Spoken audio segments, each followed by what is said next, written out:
Well, Palestinian Islamic Jihad members were arrested in Nablus after explosives were found in their possession. The residents of Nablus were recruited by Islamic Jihad and then arrested by the Palestinian Authority's security mechanisms.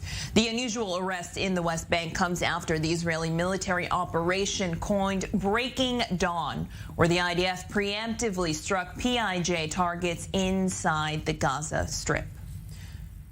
For more on this, let's bring in I-24 News defense correspondent Jonathan Regev. He joins me live in studio. Jonathan, good morning to you.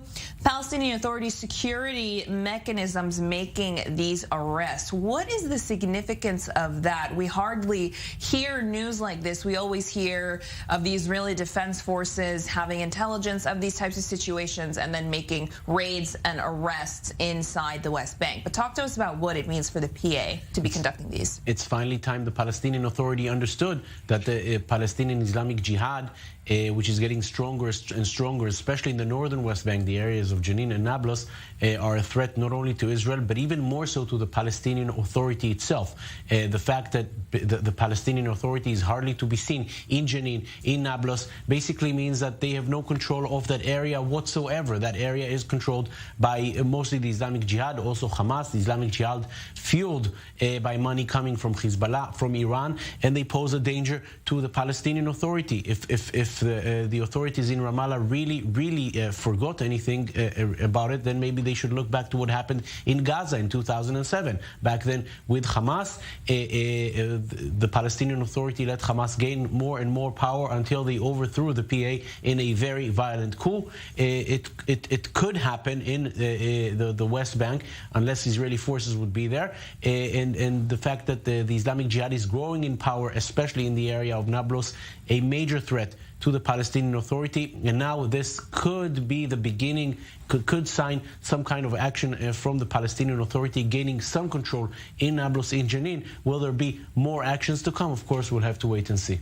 The Palestinian Authority is increasingly unpopular among the Palestinian people, both in Jerusalem and inside the West Bank. And part of that unpopularity is the Palestinians saying, well, they work with Israel.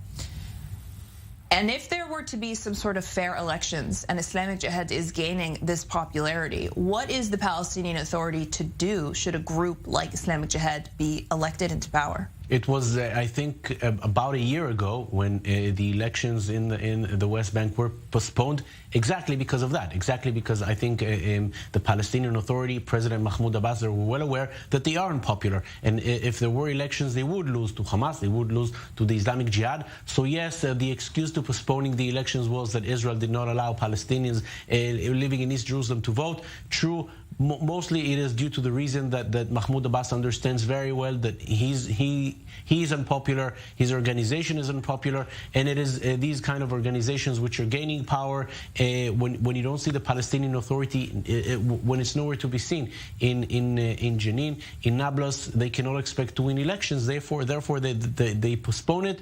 The best way for the Palestinian Authority to try and regain some control is to try to confront those cells of the Islamic Jihad, also of Hamas, gaining control, especially as mentioned, in the northern West Bank. We will certainly see what happens with all the fallout from the Palestinian Authority inside the West Bank. I-24 News defense correspondent Jonathan Regev live in studio for us. Thank you. Thank you.